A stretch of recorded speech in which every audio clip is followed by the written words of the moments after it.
Customise বা theme cake যেগুলো, সেগুলোর অর্ডার আমরা হচ্ছে মিনিমাম 3 থেকে 4 দিন আগে নিয়ে থাকি। বাট এই কেকটি ক্লায়েন্ট অর্ডার করেছিলেন দুপুরবেলা আর হচ্ছে ডেলিভারি নিয়েছিলেন বিকালে। তবে এটা কমপ্লিট করতে আমার সময় লাগছিল মাত্র হচ্ছে 2 থেকে আড়াই ঘন্টার মতো আর কি। আর এই দিন এত বেশি কেকের চাপ ছিল, মানে সারাদিন সেদিন আমি শুধু কেকের পেছনেই বাই করছি। তো সেজন্য অন্যান্য কেকের সাথে এটাও করে নিছিলাম। তো যেটা হয়েছে, ক্লায়েন্ট হচ্ছে দুপুরবেলা অর্ডার করেন আর বিকালবেলা ডেলিভারি চান। আর ওই মুহূর্তে আমার ওভেনে পরের দিনের জন্য কেক বেক হচ্ছিল। তো সেখান থেকেই ক্লায়েন্টকে এই কেকটি দেওয়া হয়। 1.5 পাউন্ডের মধ্যে ছিল, ফ্লেভারটা মেবি ভ্যানিলাই ছিল, ভুলে গেছি আমি। আর ক্লায়েন্ট ওই দিন আমাকে রেফারেন্স পিকচারে আরও দিয়েছিল, বেশ কিছু ছবি দিয়েছিল টুটিয়ারের। বাট ওগুলোতে না অনেক বেশি টাইম লাগতো, সেজন্য আর ওগুলোর অর্ডার আমি কনফার্ম করে না নিয়ে এটাই হচ্ছে নিয়েছি।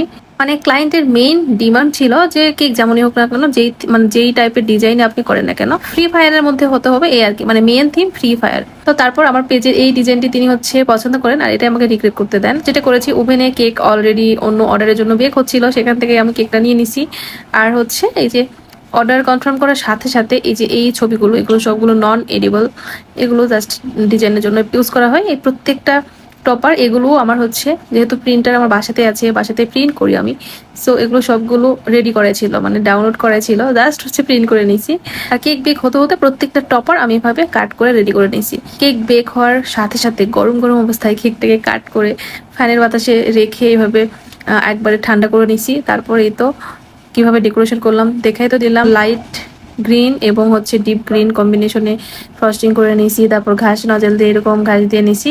তারপর এই তো বোর্ডে বার্থডে উইশ লেখাটা লেটার কাটার দিয়ে লিখে নিছি, লেটারগুলো সেট করে নিছি। আর এই তো নন এডিবল যত হচ্ছে ফ্রি ফায়ারের ছিল আর কি ক্যারেক্টার, বেশ কিছু ক্যারেক্টার এখানে দিয়ে দিছি আর কি। দিয়ে কেকের ডেকোরেশন কমপ্লিট হয়ে গেছে।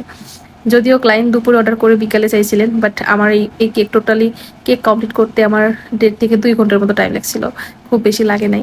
আর এমার্জেন্সি টাইম আসলে এই টাইপের অর্ডার নেওয়া হয় না। বাট থিম যেহেতু ইজি ছিল আর ওই দিন মানে কাজের গতি আর কি চলমান ছিল, সেজন্য আর কি হয়ে গেছে। তবে আপনাদের সবার কাছে রিকোয়েস্ট থাকবে, এই টাইপের যে কোনো থিম কেকগুলো অর্ডার করতে অবশ্যই মিনিমাম 2 দিন থেকে 3 দিন হাতে সময় নিয়ে অর্ডার করবেন। সবাই ভালো থাকবেন, কথা হবে নেক্সট কোনো ভিডিওতে। সে পর্যন্ত আল্লাহ হাফেজ।